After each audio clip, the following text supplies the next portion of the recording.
Eh bien bonjour mesdames, mesdemoiselles, messieurs, vous êtes sur Twitter, Periscope et vous êtes en direct de La Rochelle sur ce rond-point des Gilets jaunes ici.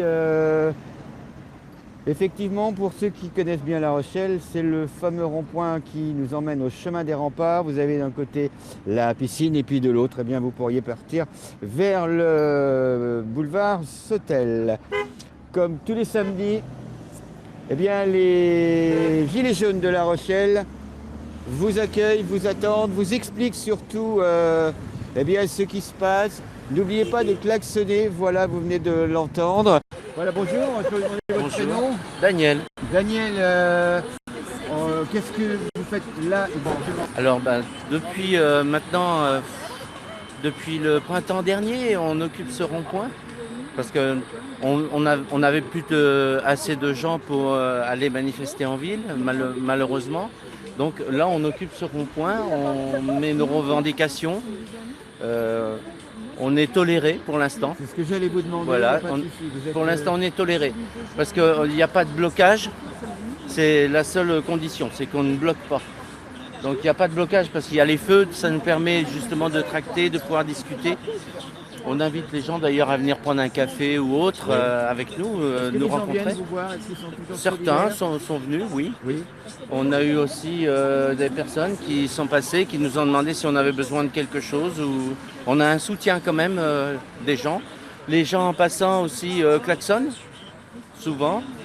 Donc on se sent quand même encore existant. C'est une sorte de un peu de second souffle, ça nous aide un petit peu à exister un peu plus dans les cortèges, éventuellement, oui.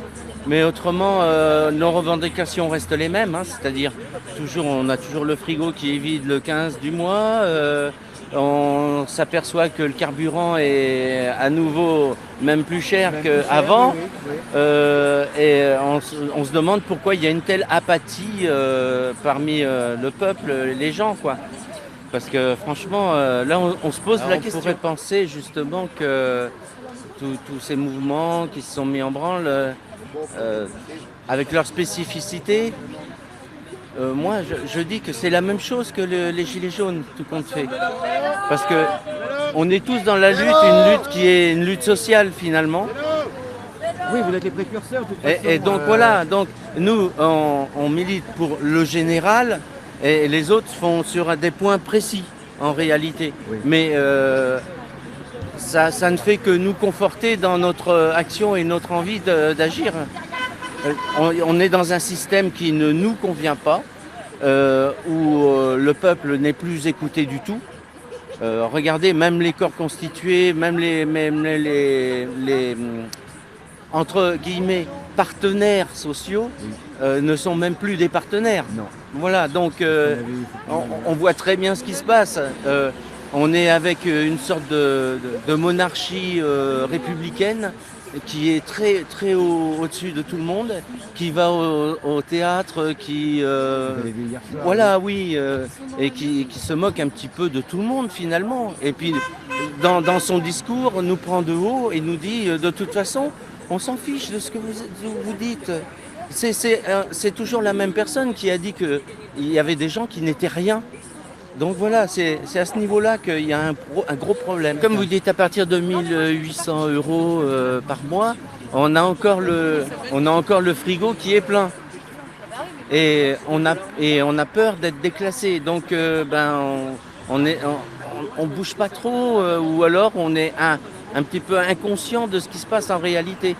Mais quand tous ces gens-là auront perdu tout ce que nos grands-parents et arrière-grands-parents ont réussi à avoir, eh bien, ils s'apercevront qu'ils sont dans un monde capitaliste, un monde sans pitié, un monde où il faudra capitaliser pour sa retraite. Et s'il y a une faillite de bourse ou autre, on se retrouve avec rien. Là, ça va être quelque chose de terrible, quoi. Il n'y a pas de solidarité. Nos aïeux, ils sont quand même battus pour qu'il y ait plus de solidarité, pour qu'il y ait beaucoup plus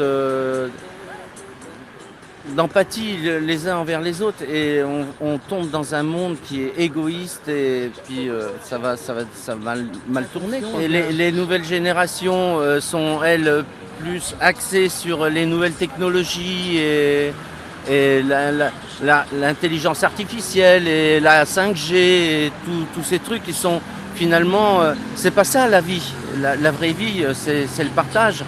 C'est la vraie vie, c'est autre chose en réalité. Ça, c'est superficiel. Il suffirait d'une panne de courant générale, oui.